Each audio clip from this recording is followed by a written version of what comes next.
2 8 16 2 9 18 2 20.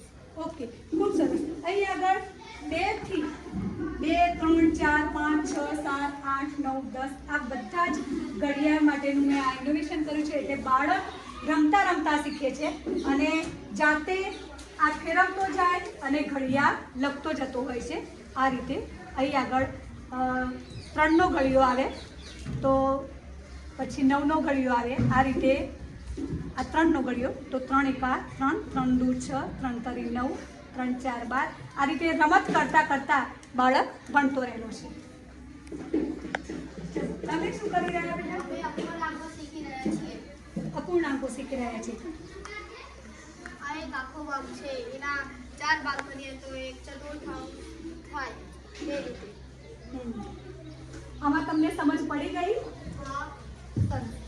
અહીં આગળ જે આ ઇનોવેશન કરેલ છે એ ઇનોવેશનમાં અહીં આગળ એક વર્તુળ બતાવવામાં આવ્યું છે, જે આખો ભાગ છે, વર્તુળનો આખો ભાગ છે.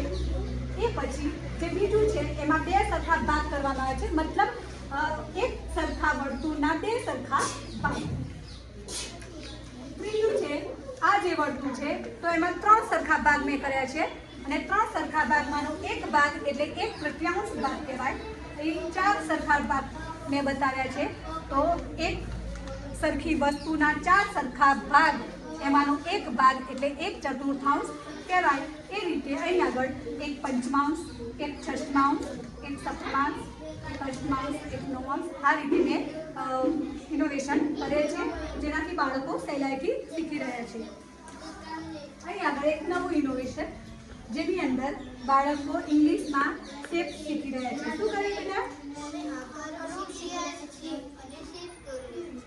શેપ બોલી રહ્યા છો, તો માહિતી આપો, આ કયા કયા છે? Square, triangle, rectangle, diamond, hexagon, pentagon. સરસ.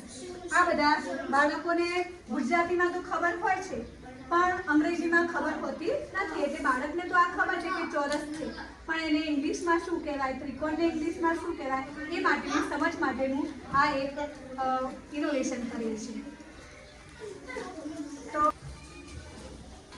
આ રીતનું ઇનોવેશન મેં મારા વર્ગખંડની અંદર કરેલ છે. હાલમાં તો માત્ર મારી શાળા પૂરતું જ છે, અને 3-4 મહિનાથી મેં આ ઇનોવેશન કર્યું છે, પણ આનાથી ખૂબ સારું રિઝલ્ટ મળે છે.